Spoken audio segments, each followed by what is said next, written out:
네, 오늘도 함께 말씀을 나눌 수 있어서 감사합니다. 우리 옆 사람이랑 이렇게 또 인사를 해보실까요? 네, 오늘도 하나님께 기도합시다. 네. 왜 분위기가 지쳐 보이시죠? 네, 오늘도 하나님 말씀도 잘 청종해 보기를 소망합니다. 네, 한번 말씀 오늘 본문 읽어보도록 하겠습니다. 잠언 28장 9절입니다. 잠언 28장 9절 말씀 한 목소리로 우리 읽도록 하겠습니다. 시작. 사람이 귀를 돌려 율법을 듣지 아니하면 그의 기도도 가증하니라. 네, 제가 다시 한번 읽어드리겠습니다. 사람이 귀를 돌려 율법을 듣지 아니하면 그의 기도도 가증하니라. 이 제목에 대한 에피소드를 한 가지 말씀드리고 말씀을 시작해야겠네요. 제가 군대에서 찬양 인도를 했었습니다. 찬양 인도를 하면서 또 멘트를 하게 되지 않습니까? 이 멘트를 하게 될 때 우리의 그 군인된 우리 친구들의 모습을 보면서 하나님께서는 우리의 모든 기도를 다 들어주시는 것이 아니다 라는 멘트를 한 적이 있습니다. 그러면서 우리의 기도를 좀 돌아보기를 원했던 거죠. 그리고 나서 기도를 인도하고 외부에 있는 목사님이 오셔서 말씀을 전하시는데 첫 멘트가 그거였습니다. 방금 찬양 인도하는 사람이 하나님께서는 우리의 기도를 다 들어주지 않는다고 했는데 하나님은 기도를 다 들어주십니다. 이렇게 외친 거죠. 제가 고민했습니다. 왜 그럴까? 분명히 우리의 삶을 보건대 성경의 여러 구절도 보건대 하나님은 기도를 들어주시지 않을 때도 있는데 왜 목사님은 다 들어주신다고 했을까? 그냥 긍정의 언어일까? 좀 생각해 본다면 제 안에서 제가 따지지는 않았지만 제 안에서 정돈한 결과는 이렇습니다. 이게 언어의 혼동이 있을 수 있겠다. 어떤 혼동이냐면 그 목사님께서 다 들어준다고 얘기했을 때는 하나님이 듣는 것 자체를 얘기하는 겁니다. 하나님은 우리의 모든 신음, 우리의 모든 생각, 내면의 모든 소리를 다 들으시죠. 그러므로 어찌 보면 하나님이 듣지 않는 기도는 없습니다. 우리의 평소의 한마디 한마디도 하나님은 다 알아들을 수 있으시고 우리의 머리털까지 세신 바 되신 하나님이신데 당연히 우리의 모든 소리를 다 들으시는 분이란 말이죠. 그러한 측면에서는 당연히 우리의 모든 기도를 하나님이 다 들어주신단 말입니다. 그런데 제가 들어주시지 않는다라고 얘기했을 때의 의미는 그냥 듣는다의 표현이 아니라 하나님께서 이루어 주시는 걸 말하는 거죠. 하나님은 우리의 모든 기도를 이루어 주시지 않습니다. 즉 우리의 모든 기도를 응답해 주는 건 아닙니다. 우리가 하나님의 뜻에 부합해야 하나님은 그 뜻 가운데 그것을 펼치시는 분이죠. 그래서 듣지 않는다라고 얘기할 때 그냥 듣는 것에 대한 얘기가 아니라 하나님께서 이 부분에 대해서 뜻에 합당하여 이루어 주시는가에 대한 문제, 그리고 또한 하나님께서 그의 기도를 기뻐하시는가에 대한 문제입니다. 하나님은 우리의 모든 소리를 듣고 계시지만 기뻐하지 않는 소리가 있죠. 그래서 이루어 주시지 않는 기도가 있습니다. 오늘의 제목이 그러한 연결 속에 있는데요. 하나님은 당연히 우리의 모든 기도를 다 듣고 계시지만 이루어 주시지 않고 기뻐하지 않는 기도가 있다라는 것을 한번 명심해 주시면서 이 내용을 따라오셨으면 좋겠습니다. 우리가 지금 성경의 여러 구절들을 특별히 수요 예배 오시는 분이나 우리 금요 중보기도에 오시는 분이나 새벽 예배 오시는 분들은 예배를 많이 들으시고 성경의 이곳저곳을 다 좀 살피지 않습니까? 우리는 성경을 전체적으로 종합할 수 있는 능력을 자꾸 길러야 합니다. 그날의 그 말씀에만 귀 기울여서 그 말씀에만 마음을 동한 채 부르짖어서는 안 될 때가 있습니다. 왜냐하면 이때 말씀에서는 이걸로 붙잡고 저때 말씀에서는 저걸로 붙잡는 습성이 생기기 때문이죠. 이러한 습성 가운데 우리를 잘 공략할 수 있는 것은 이단이거든요. 이단도 말씀을 근거로 여러분에게 다 다가간단 말입니다. 근데 그 한 구절 한 구절 떼어오는 것이 맥락과 상관없이 또는 성경 전체적인 의미와 상관없이 그 구절에만 주목하게 한단 말이죠. 그러므로 여러분, 우리가 큐티를 할 때도 하나님 오늘 나에게 하신 하나님의 말씀이 무엇입니까? 라고 묻는 것은 굉장히 중요한데 그날 큐티한 그 본문에만 매여 있어서는 안 될 때도 있습니다. 이게 굉장히 중요하거든요. 그날 그 본문에만 매여서 성경 전반에 걸쳐서 이 내용에 있어서 어떻게 또 다르게 설명하는지를 잘 헤아려야 하는데, 그날 그 본문에만 매여서 이 본문이 나에게 오늘 이렇게 말씀하고 있구나로 그냥 해석을 해버리고 적용을 해버릴 때가 많기 때문입니다. 근데 우리는 성경 전반을 살펴본다면 때로는 이것을 강조할 때가 있고 때로는 이것을 강조할 때가 있기 마련이거든요. 즉 믿음을 강조할 때가 있고 행함을 강조할 때가 있죠. 이 모든 것을 전반적으로 성경 전반의 종합적인 내용을 가지고 우리가 헤아려야 하는데, 믿음을 강조하는 구절에만 딱 매여서 믿음으로, 행함을 강조하는 구절에만 딱 매여서 오늘 나에게는 이 행함에 대한 말씀을 주시는구나, 이렇게만 적용할 때가 있단 말이죠. 믿음과 행함에 대해서 성경 전체적으로 균형을 잡아야 합니다. 마찬가지로 하나님께서 우리를 구원의 길로 인도하실 때 우리를 붙드신다는 내용도 있거든요. 그런데 성경 전반에 걸쳐서 보면 우리를 헷갈리게도 우리에 대해서 경고하시는 메시지도 있단 말이죠. 너가 그렇게 하면 결탄코 천국에 들어가지 못하리라, 이렇게 얘기하실 때도 있단 말이죠. 그렇게 하면 멸하리라, 이런 부분도 있단 말이죠. 분명히 붙드신다고 했는데 멸할 수 있단 말인가? 분명히 우리의 구원에 대해서 이루셨다고 얘기했는데 이 속에서 포함되지 않고 떨궈져 나갈 수 있단 말인가? 믿음의 길을 걷는 가운데 배도하는 사람들은 우리가 어떻게 받아들여야 할 것인가? 이 모든 문제가 다 놓여 있거든요. 그러니 우리는 보다 성경을 전반적으로 다 이해하셔야 합니다. 한쪽에만 쏠린 채 해석하다간 하나님의 편협한 이해 속에 우리의 신앙이 가둬질 때가 있기 때문입니다. 은혜도 마찬가지입니다. 은혜를 강조하는 본문이 있고 책임을 강조하는 본문이 있죠. 이 은혜와 책임 사이에 어떻게 균형을 이룰지를 성경 전반에 걸쳐서 잘 헤아리셔야 합니다. 책임의 자리에 은혜를 운운하면서 하나님께 다 맡겨버리는 것은 책임을 회피하는 거죠. 책임의 자리에 우리의 의의 혈안이 되어서 하나님의 은혜를 놓칠 때도 있단 말이죠.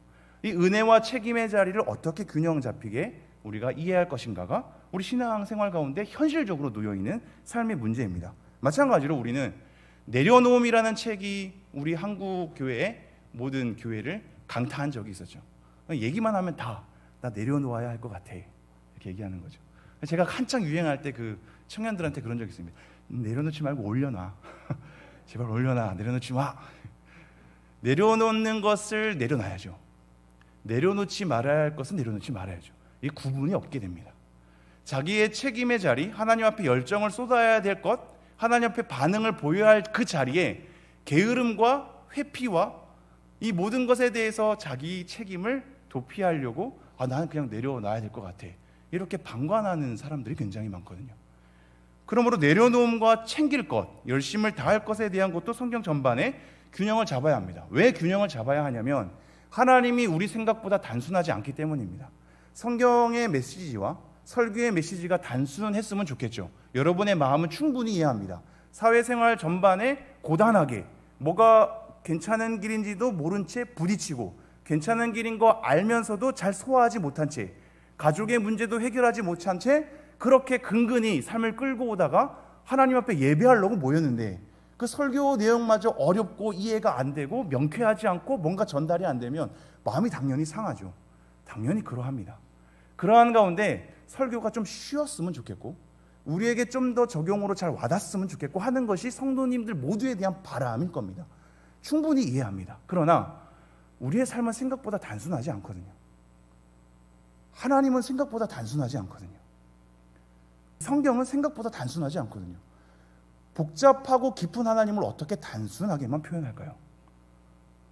굉장히 다방면으로 흩어져 있는 이 성경의 내용, 굉장히 어떻게 보면 모순처럼 보이는 두 가지의 강조점을 우리는 어떻게 단순하게 하나로 취합할 수 있을까요? 어렵단 말이죠. 우리의 삶도 간단하지 않잖아요.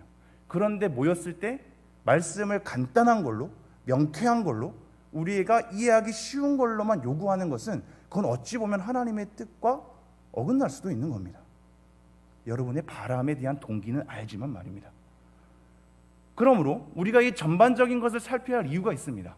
성공의 자리 가운데 함께 하신 하나님을 헤아릴 필요가 있고, 저번에도 말씀드렸다시피 실패의 자리와도 함께 하신 하나님을 헤아릴 필요가 있죠. 성공과 실패 가운데 다 계신단 말입니다. 그런데 우리는 성공에만 하나님이 함께 계신다고 생각하니 실패의 자리에 가운데 함께 계신 하나님을 자꾸 놓치게 되죠. 그러니 우리의 신앙이 소화가 안 됩니다. 내 실패의 자리에는 하나님이 버리신 것만 같기 때문입니다. 근데 그 속에도 계시거든요. 그걸 자꾸 주목해야죠. 성공과 실패의 모든 자리에 함께 하신 하나님을 자꾸 소화해내야 된단 말입니다. 그러므로 마찬가지로 기쁨의 자리에도 함께 계실 수 있고 고통의 자리에도 함께 계실 수 있죠. 잘 될 때에도 함께 계실 수 있고 잘 안 될 때에도 함께 계실 수 있단 말입니다. 그래서 이사야 45장 7절에는 이렇게 얘기합니다. 나는 빛도 짓고 어둠도 창조하나니, 그리고 나는 평안도 짓고 환난도 창조하나니 나는 이 모든 것을 행할 수 있는 분이니라, 이렇게 얘기합니다. 하나님은 빛의 자리에만 있지 않고 어둠의 자리도 계시거든요. 하나님은 우리의 환난의 자리에도 계신단 말이에요. 이 모든 것을 짓고 창조하는 분이십니다. 그 모든 자리에서 영광 받을 수 있는 분이란 말이죠. 그러므로 우리가 어떠한 상황, 어떠한 자리에 처할지언정 그 모든 곳에 하나님이 계시고 하나님의 뜻이 펼쳐질 수 있기 때문에 우리는 그 자리에서도 하나님을 높이며 신뢰하며 따라가는 겁니다. 제가 이렇게 앞에서 좀 여러 가지로 얘기한 이유는 오늘 제목을 보면 듣지 않으시는 기도란 말이죠. 우리가 듣고 싶은 것은 듣는 기도죠, 그죠? 들어주시는 기도를 듣고 싶지. 뭘 듣지 않으시는 기도를 얘기합니까? 이렇게 생각할 때가 있단 말입니다. 듣는 기도, 들어주는 기도를 헤아리기도 우리가 벅찬데 듣지 않으시는 기도, 이런 거 우리가 들어서 뭐합니까? 이렇게 생각할 수 있는데 생각보다도 성경은 긍정적인 언어를 사용하기도 하지만 부정적인 언어를 사용하기도 합니다. 대표적으로 10계명만 보더라도 거짓말하지 말라라고 얘기했을 때 우리는 이렇게 생각할 수 있죠. 그냥 정직하고 선한 증언을 하라, 이렇게 얘기하면 될 것을 굳이 거짓 증언을 하지 말라, 이렇게 부정적인 언어를 쓴단 말입니다. 성경은 굳이 부정적인 언어를 함께 쓰고 있습니다. 부인할 수 없는 일입니다. 그러므로 우리 교회 안에서 긍정적으로 자꾸 부정적인 언어 쓰면 우리의 마음이 더 무겁고 침체되니까 긍정의 언어로 가자, 이런 식의 분위기가 막 일어날 수 있습니다. 근데 그건 조심하셔야 합니다. 하나님은 긍정적으로만 얘기하지 않으시거든요. 하나님은 듣는 기도에 대해서만 얘기하지 않으십니다. 듣지 않으시는 기도에 대해서도 우리에게 경고하고 있거든요. 이 부정의 언어를 쓰는 이유는 우리로 하여금 죄가 무엇인지 깨닫게 하는 것과 동시에 우리에게 정신 차리게 하기 위함입니다. 정직하고 선한 말을 하렴, 우로서는 알 수 없는 거짓말을 얼마나 싫어하시며 죄의 무게를 하나님이 얼마나 경고하고 계시며 우리가 정신 차려야 하는지를 부정의 언어를 사용하면서 우리에게 얘기하고 있단 말이죠. 그러므로 오늘 우리는 들어주시는 기도에 대해서 당연히 여러분이 듣고 싶어 하시겠지만 듣지 않으시는 기도에 대해서도 살펴볼 필요가 있습니다. 하나님이 무엇을 듣지 않으시는지, 어떤 것을 기뻐하지 않으시는지, 어떤 것을 이루어주지 않으시는지를 우리가 알아야 정신 차리고 우리를 살펴보며 하나님께 올바르게 기도할 수 있기 때문입니다. 그럼 오늘 본문 한번 잠깐 살펴볼까요? 제가 본문을 다시 한번 읽어드리면, 사람이 귀를 돌려 율법을 듣지 아니하면 그의 기도도 가증하니라. 귀를 돌린답니다. 우리의 귀를 돌린다는 것은 이게 자르다라는 표현도 있거든요. 그리고 저버리다라는 표현도 있습니다. 즉 하나님 앞에 하나님께 귀 기울여 듣는 우리의 태도와 관계를 끊어버리고 저버리는 겁니다. 이렇게 귀를 돌렸기 때문에 율법을 듣지 않게 되는 거죠. 하나님과의 관계를 끊어버리고 저버리고 그렇게 귀를 돌려버려서 율법을 듣지 아니하면 그의 기도도 어떻게 한다고요? 가증하니라. 이 가증이란 단어가 구토가 나올 정도로 혐오스럽다라는 표현입니다. 구토가 나올 정도로 혐오스럽다. 하나님이 우리에 대해서 그렇게 생각할 수 있다고요? 성경이 그렇게 얘기하고 있습니다. 아모스서만 보도 내가 너의 번제를 기뻐하지 않겠다, 너의 악기 소리를 내 앞에서 그칠지어다, 내 노랫소리를 그칠지어다, 내가 듣지 아니하리라, 이런 표현 쓰거든요. 우리는 당연히 나와서 예배드리면 다 예배를 기뻐 받으신다고 생각하죠. 그렇지 않으시거든요. 그런 경고의 말씀이 수탁이 우리에게 놓여져 있습니다. 그러므로 우리의 기도가 하나님 앞에 그냥 내뱉는다고 다 기뻐하시면서 응답받는 기도가 되는 것이 아니고 구토가 나올 정도로 혐오스럽게 느끼실 수도 있구나를 우리는 헤아려야 합니다.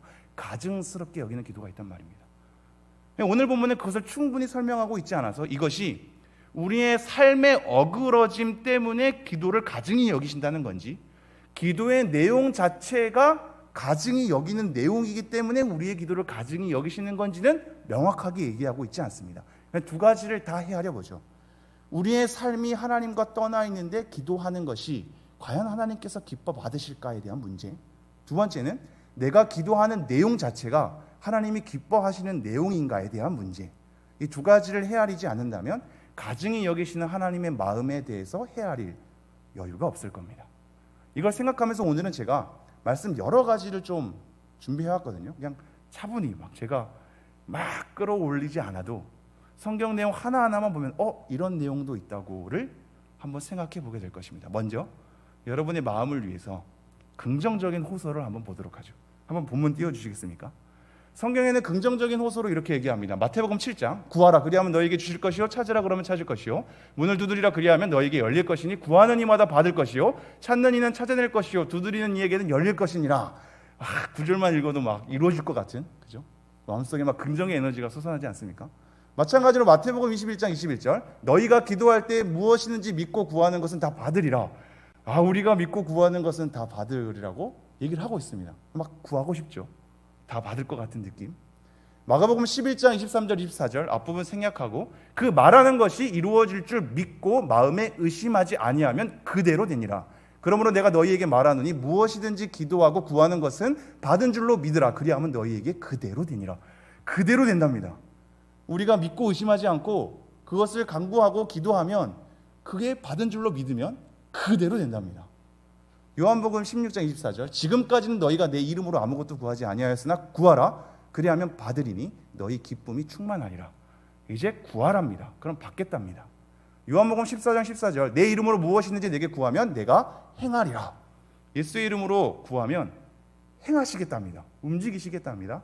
요한복음 15장 7절, 너희가 내 안에 구하고 내 말이 너희 안에 구하면 무엇이든지 원하는 대로 구하라. 그리하면 이루리라. 제가 요한복음 15장 17절을 맨 아래에 둔 이유가 있습니다. 앞부분의 모든 내용, 구하면 하나님께서 주실 것이다, 의심하지 않고 믿으면 하나님께서 그대로 되게 할 것이다, 그러므로 예수 그리스도 이름으로 무엇이든지 구하라, 그러면 이룰 것이다 대한 내용이 뭐가 앞부분에 생략되어 있냐면, 요한복음 15장 7절, 너희가 내 안에 구하고 내 말이 너희 안에 거하면. 우리는 이것을 놓치죠.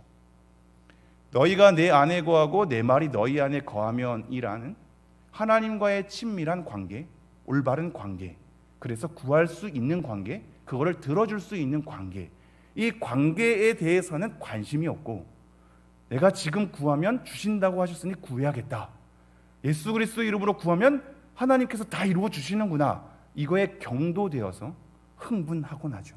그리고 쏟아냅니다. 이 긍정의 언어로 여러분에게 기도하게 하는 것은 사실 쉽습니다. 긍정의 언어만 쏟아내면 되고, 여러분 그러니까 의심하지 말고 무조건 기도하십시오. 소리 지르며 간구하십시오. 하나님께서 예수 그리스도 이름으로 구하면 모든 것 다 그대로 된다고 말씀하셨습니다. 로 끌으면 아쉬울 게 없죠, 그죠? 여러분 기도하면 되니까요. 관계를 놓치고 이러한 기도를 하나님께서 과연 기뻐하실까? 과연 들어준다는 것이 그냥 기도하면 다 들어준다는 것인가? 고민은 해봐야 되지 않겠습니까? 그래서 우리가 부정적 언급을 보죠. 한번 화면 띄워주시겠습니까? 부정적으로는 이렇게 되어 있습니다. 야고보서 1장 6절에서 8절, 오직 믿음으로 구하고 조금도 의심하지 말라. 의심하는 자는 마치 바람에 밀려 요동하는 바다 물결 같으니 이런 사람은 무엇이든지 주께 얻기를 생각하지 말라. 두 마음을 품어 모든 일에 정함이 없는 자로다. 간략하게 얘기하면 우리의 마음 가운데 하나님 앞에 두 마음으로 놓여져 있어서, 이게 야고보서 1장에서는 정욕으로 다시 재해석해 주거든요. 하나님을 떠나서 두 주인을 모시고 정욕으로 다 우리 마음이 혼란한 채 있어서 이렇게 모든 일에 정함이 없으면, 하나님 앞에 뜻을 제대로 구해서 정말로 믿어야 할 것에 대해서 믿으며 하나님 앞에 간구하는 것이 아니면 하나님 앞에 얻기를 생각하지 말라, 이렇게 얘기합니다. 마찬가지로 야고보서 4장 3절, 구하여도 받지 못하면 정욕으로 쓰려고 잘못 구하기 때문이라. 분명히 모든 것을 다 이루어준다고 얘기하지 않죠. 성경 전반에 걸쳐서 보면 이루어준다는 약속도 있지만 너네가 잘못 구하기 때문에 받지 못하는 것이 있을 것이다를 경고하고 있단 말이죠. 마태복음 7장 5절에는 기도에 대해서 이런 부정적인 언어를 씁니다. 너희는 기도할 때 외식하는 자와 같이 하지 말라. 그들은 사람에게 보이려고 공적인 자리에서 그렇게 기도한다. 그들은 이미 자기 상을 받았느니라, 이렇게 얘기합니다.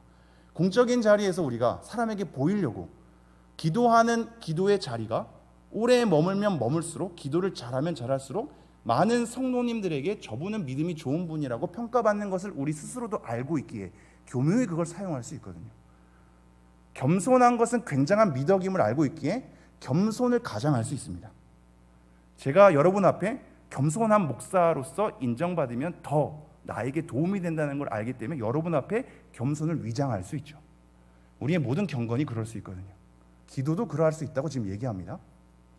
마찬가지로 마태복음 7장 7절 또 기도할 때 이방인과 같이 중언부언하지 말라. 그들은 말을 많이 하여야 들으실 줄 생각하느니라.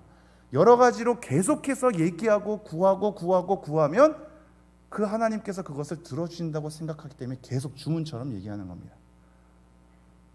시간을 길게 계속해서 간구하는. 물론 이 구절은 헤아려볼 말씀이 좀 많습니다. 우리가 정말로 하나님께 다급하고 정말로 하나님 앞에 이것을 호소해야 될 일이 있어서 내가 그냥 한마디로 얘기하고 하나님 믿습니다가 아니라 내 마음이 너무 불안하고 하나님께 너무 도움을 간청하고 싶어서 계속해서 반복적으로 구할 수 있죠.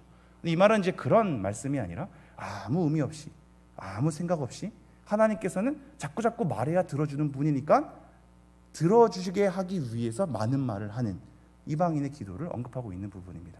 분명히 이렇게 부정적인 언급도 하시거든요. 모든 것이 다 이루어지지 않습니다. 우리에게 경고하고 있고 똑바로 구하라고 얘기하고 있고 외식하지 말라고도 얘기하고 있고 정욕으로 구하려고 잘못 구하면 들어주지 않는다고 얘기하고 있으며 우리의 두 마음이 흩어진 채 있으면 하나님께 구하여도 받지 못할 것에 대해서 경고를 하고 있단 말입니다. 그래서 시편은 이런 말씀으로 우리에게 도배하고 있습니다. 한번 본문 띄워주시겠습니까? 쭉 보면 제가 다 읽지 않아도 들어주소서 이런 부분이 있죠. 들어주소서. 내 기도를 들으시고 내 기도에 귀를 기울이시고 나의 기도에 귀를 기울이시고 내 기도를 들으시며 내 간구에 귀를 기울이시고 내가 부를 때에 응답하소서. 내게 은혜를 베푸사 나의 기도를 들으소서. 아니 하나님께 기도하고 간구하면 다 들어주는다는 거 믿으면 이 호소를 왜 할까요? 그죠? 하나님이 들어주시는데 뭐하러 들어달라고 간구할까요? 안 들어주는 게 있기 때문에 간구하는 거거든요. 안 들어주는 시기가 있기 때문에 간구하거든요. 하나님과의 관계 가운데 모든 것을 말해서 믿음으로 다 얘기할 때 다 들어준다고 얘기하는 것이 아니기 때문에 그것이 우리의 신앙의 여정이 아니기 때문에 우리 가운데 간구해도 안 될 때가 있구나에 대한 고통의 신음소리 가운데 하나님 제발 제 기도를 들어주십시오. 내가 간구할 때 제발 응답해 주십시오. 이렇게 얘기하고 있단 말이죠. 그래서 시편에서는 이런 단어가 많이 등장합니다. 하나님 어찌하여 내게 응답하지 않으십니까? 하나님 어찌하여 나의 기도를 들어주시지 않으십니까?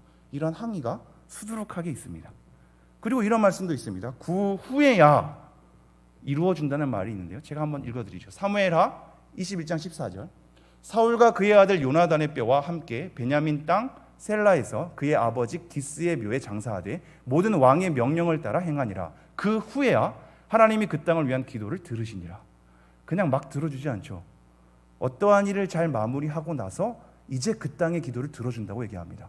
사무엘하 24장 25절 그곳에서 여호와를 위하여 제단을 쌓고 번제와 화목제를 드렸더니 이에 여호와께서 그 땅을 위한 기도를 들으시매 이스라엘에게 내리는 재앙이 그쳤더라. 이 다윗이 인구조사하고 난 다음에 하나님께 벌을 받아서 나중에 번제를 쌓고 그 이후에 이 땅의 기도를 들으신다. 재앙이 그쳤다라고 하는 표현입니다. 어떻게 보면 우리는 우리의 나라의 범죄와 우리 교회의 범죄와 내 지인의 범죄와 나의 죄 그리고 내가 마땅히 해야 할 일을 하지 못했기 때문에 기도의 응답과 이루어 주심이 더딘 것도 경험할 수밖에 없거든요. 그게 성경의 증언입니다. 근데 이것을 아랑곳하지 않고 내 삶 돌보지 않고 나라와 무관하게 내 가족과 무관하게 지금 내가 믿음으로 구하면 하나님이 들어준다고 얘기했으니 전반적인 나의 삶에 대한 비판적인 검토 없이 그냥 부르짖고 호소할 때가 있단 말이죠. 근데 뭐라고 얘기하죠? 그 후에야 내가 그 기도 들어주겠다. 이렇게 얘기하는 부분도 있단 말입니다. 좀 더 적극적으로는 듣지 아니하신다고 아예 표현하는 게 있습니다. 이사야서 1장 15절에 보면 그 앞부분의 맥락이 너네들이 재물을 사람들에게 보이러 갖고 온다. 너네들은 헛된 재물을 바쳤다. 너네들은 악을 행하고 있다. 이런 경고의 소리가 있거든요. 그러면서 1장 15절에 이렇게 얘기합니다. 너희가 손을 펼 때 내가 내 눈을 너희에게서 가리고 너희가 많이 기도할지라도 내가 듣지 아니하리라. 아예 듣지 않겠다고 하는 표현도 적극적으로 있는 걸요. 이는 너희의 손에 피가 가득함이라. 너희의 손에 피가 가득하기 때문에 하나님과의 관계가 어그러졌기 때문에 예배를 경홀히 하기 때문에 너의 기도 많이 해도 내가 듣지 않겠다. 예레미야 7장 16절 그런즉 너는 이 백성을 위하여 기도하지 말라. 그들을 위하여 부르짖어 구하지 말라. 내게 간구하지 말라. 내가 내게서 듣지 아니하리라. 듣지 않겠답니다. 백성을 위해서 기도하지 말라고 얘기합니다.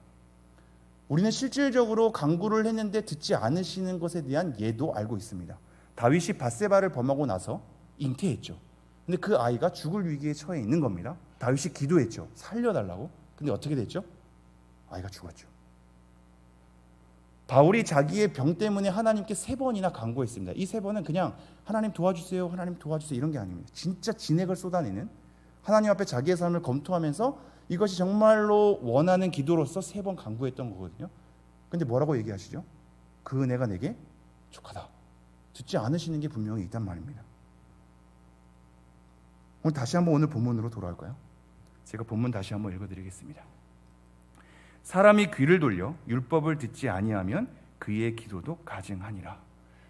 우리가 하나님과의 관계와 상관없이, 하나님의 말씀을 듣는 것과 상관없이, 우리의 삶의 어떠함과 상관없이 기도의 내용에 대한 검토, 그것은 아랑곳하지 않은 채 그냥 하나님께 믿음으로 구한다고 해서 되지 않음을 명심하셔야 합니다. 우리의 기도의 내용을 살펴보셔야 합니다. 그리고 우리의 삶의 전반의 문제를 검토하셔야 합니다. 생각하는 기도가 되셔야 합니다. 그냥 호소하고 반복하고 부르짖는 걸로 끝나서는 안 되십니다. 그게 우리로 하여금 기도했다는 느낌을 갖게 하거든요. 그러니 침묵 기도는 기도하지 않는 것처럼 보이고, 하나님 앞에 고민하면서 쓰러지는 기도는 기도하지 않는 것처럼 보이죠. 그러니 사람들이 이것에 불안해서 자꾸 소리를 내야 하는 것에 대한 강박이 생깁니다. 왜냐하면 소리 내지 않으면 기도하지 않는 것처럼 보이거든요. 여러분의 일상을 검토하십시오. 공중에서 우리가 모였을 때 소리 지르고 기도하지만 개인적인 자리에 있을 때 여러분이 소리 지르고 그렇게 기도 잘 하시나요? 그렇게 안 하시거든요. 왜 그런가요? 내가 속으로 얘기해도 하나님 듣고 계신 거 알고 있거든요. 그 관계를 생각할 때 내가 뭔가 쏟아내고 호소하고 부르짖어야만 하나님이 듣는다는 것을 아님을 내가 이미 알고 있지 않습니까? 그러므로 우리는 자꾸 부르짖고 소리를 내고 뭔가 반복하면서 하나님께 소리 절규하고 하는 것만이 하나님이 들으시는 기도가 되는 것이 아님을 자꾸 마음속에 되새겨야 합니다. 그렇지 않으면 여러분의 기도가 잘 길러지지 않습니다. 소리가 들리지 않으면 우리 교회의 기도에 침체되었다는 평가가 나올 수밖에 없습니다. 그러니 자꾸 소리 지르라고 얘기하는 겁니다. 그렇게 소리 지른들 하나님께서 진정으로 기뻐하시는 기도가 될까요? 고민해 봐야죠. 이제 마지막으로 본문 다시 한번 살펴보면서 정리하도록 하죠. 하나님께서 기뻐하시는 기도에 대해서 좀 갈무리하겠습니다. 잠언 15장 8절 이렇게 되어 있습니다. 악인의 제사는 여호와께서 미워하셔도 정직한 자의 기도는 그가 기뻐하시니라. 나의 기도를 기쁘게 여기시기를 바라나니 나는 여호와로 말미암아 즐거워하리로다. 여호와께서는 자기에게 간구하는 모든 자, 곧 진실하게 간구하는 모든 자에게 가까이 하시는도다. 여호와여 의의 호소를 들으소서. 거짓되지 아니한 입술에서 나오는 나의 기도에 귀를 기울이소서. 마무리하겠습니다. 하나님께서는 정직한 자의 기도, 하나님을 즐거이 여기는 자에 대한 기도, 그래서 하나님 내 기도를 기쁘게 여기시기를 내가 바랍니다. 기도의 내용을 검토할 수 있는 기도죠. 하나님은 진실하게 간구하는 자를 가까이 하신다는 표현, 의의 호소를 들으셔서라고 의의 호소라는 표현, 거짓되지 아니한 입술이라는 표현, 이것을 잘 생각하시면서 우리의 기도가 좀 더 생각을 해봐야 되는 건 아닌가, 생각하면서 기도해야 되는 건 아닌가, 조정해야 되는 건 아닌가. 내가 그냥 기도 여전히 간구했던 내용 반복적으로 부르짖는다고 되는 게 아님을 한번 검토해야 되지 않을까. 생각하고 조정하고 묻고 하나님의 뜻에 맞춰가고 하나님의 마음을 살펴보고, 그래서 하나님과 바르게 대화하면서 그렇게 기도하는 자로 서기를 간절히 소망합니다. 우리의 기도는 이루어 주심만의 문제가 아니라 마음을 꺼내놓고 주고받으며 심정을 토로하고 하나님의 뜻을 살피는 것까지입니다. 그러므로 여러분, 오늘 소리가 나오지 않는다 할지라도 하나님의 뜻은 무엇입니까? 제 기도에 대해서 이렇게 기도를 하는 게 하나님 어떻게 생각하십니까? 내 삶의 문제가 이런 게 있는데 하나님 어떻게 해결해야 할까요? 하나님과 좀 소통하면서 뜻을 물어보는, 하나님의 뜻을 헤아려보는, 그래서 우리가 생각하고 조정해보는 그런 기도자가 되기를 간절히 소망합니다. 네, 우리 함께 기도해 볼까요?